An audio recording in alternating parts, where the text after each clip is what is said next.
दूसरी महिलाओं के साथ संबंध बनाने वाले पुरुष के लिए हैं कौन सी सजाएं और क्या इसका परिणाम उनके पूजा पाठ पर भी पड़ता है? हिंदू धर्म के ग्रंथों को महान इसलिए भी कहा जाता है क्योंकि ये केवल धर्म, कर्म और मुक्ति का मार्ग नहीं बताते, बल्कि अधर्म और पाप करने वाले मनुष्य को भी दंड का मार्ग दिखाते हैं। सहज रूप से देखें तो मनुष्य जो भी करता है उसे उसका फल परलोक में अवश्य भुगतना पड़ता है। ग्रंथों के ग्रंथ गरुड़ पुराण में मृत्यु से संबंधित सभी जानकारियां मिलती हैं। यह पुराण स्त्री पुरुष दोनों के ही यौन संबंध से जुड़े अधर्मों पर मिलने वाली सजा को भी विस्तार पूर्वक बताता है। आज के युग में मनुष्यों ने संबंध बनाने और तोड़ने को एक खेल बना दिया है।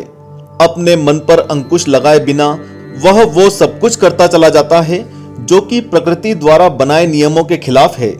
ऐसे में आज हम आपको उन दंडों से परिचित कराने वाले हैं जो एक पुरुष को झेलने पड़ते हैं जब वह किसी पराई स्त्री से संबंध बनाता है।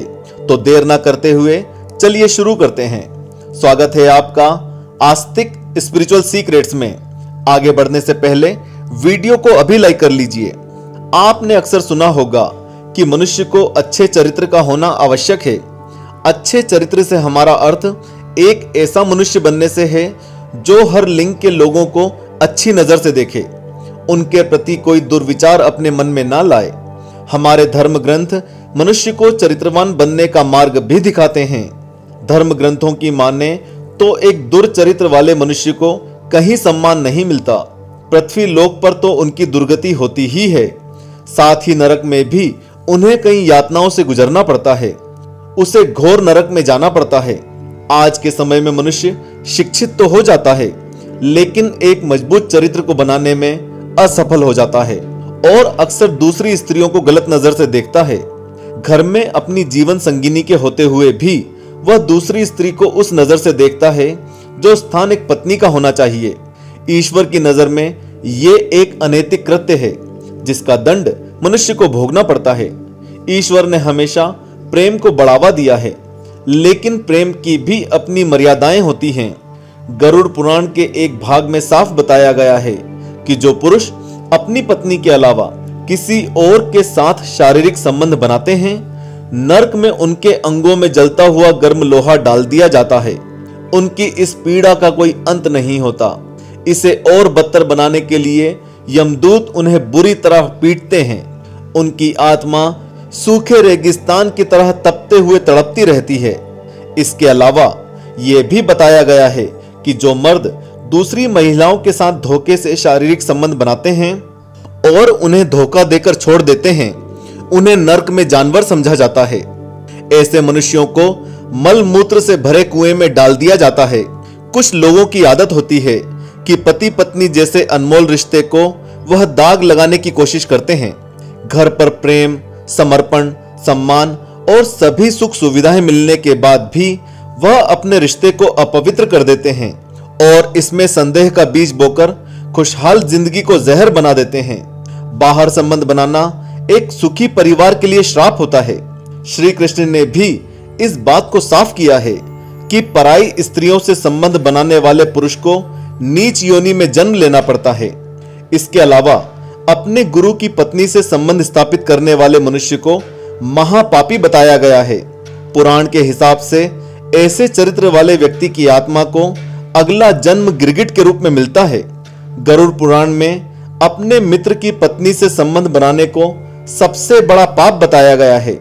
ऐसे व्यक्ति की आत्मा मरने के बाद गधे के रूप में जन्म लेती है और उसे सबसे नीचे दर्जे का माना जाता है। आज के समय में जहां दिन प्रतिदिन बलात्कार की कई खबरें सामने आती हैं, वहीं बता दें कि ऐसे मनुष्य को केवल पृथ्वी लोक पर ही सजा का विधान नहीं है, बल्कि अपने इस कृत्य के लिए उन्हें मरने के बाद भी कई यातनाओं से गुजरना पड़ता है। यदि कोई पुरुष किसी स्त्री या कन्या के विरुद्ध उसका शारीरिक शोषण करता है तो मृत्यु के बाद उसकी आत्मा को दूसरा जन्म अजगर के रूप में भोगना पड़ता है। इससे पता चलता है कि अनैतिक संबंधों का परिणाम भी अनैतिक होता है। हमारी धार्मिक कथाएं बताती हैं कि जब कभी किसी देव, असुर या मनुष्य ने ऐसा करने की कोशिश की है तब उसका विनाश हुआ है। श्री कृष्ण ने प्रेम की परिभाषा समस्त संसार को दी है। उनकी माने तो प्रेम और काम वासना में बहुत बड़ा अंतर होता है और यही अंतर भूलकर मनुष्य हर अनैतिक रिश्ते को प्रेम की नजर से देखने लगता है, जो कि गलत है। प्रेम की तुलना हमेशा त्याग, समर्पण और सम्मान से हो सकती है, लेकिन व्यभिचार से कभी नहीं। एक व्यभिचारी मनुष्य को हमेशा स्त्री के शरीर और सुंदरता की ओर आकर्षण रहता है। यही अधर्म उसके चरित्र को कमजोर बनाता है और रिश्तों की मर्यादाओं को तार तार कर देता है। और अब उस सवाल का जवाब कि क्या इस कुकर्म का परिणाम उनकी पूजा पाठ पर भी पड़ता है, तो इसका जवाब शायद आपको भी पता है कि हां, पड़ता है। क्योंकि औरत का अपमान करने का सबसे बड़ा परिणाम हमने महाभारत में भी देखा है। अगर आपका चरित्र अच्छा नहीं है तो आपकी झूठी पाठ पूजा का कोई फल नहीं मिलेगा, क्योंकि आपने उस पूजा पाठ से कुछ भी नहीं सीखा। ऐसे में आज जरूरत है कि पुरुष अपने रिश्तों का मान रखें, अपनी पत्नी का सम्मान करें और उसके प्रति प्रेम और समर्पण को अपवित्र ना करें। अपने चरित्र को मजबूत रखने हेतु मनुष्य को सदा ही दूसरी स्त्री को बहन और माता की दृष्टि से देखना चाहिए। जो ऐसा नहीं कर पाता वह अपनी समस्त आत्मा के लिए जीवन भर केवल कष्ट और पीड़ा ही कमाता है। आज के लिए इस वीडियो में बस इतना ही। वीडियो अच्छा लगा हो तो इसे लाइक करें और चैनल को भी सब्सक्राइब करें। जय श्री कृष्ण।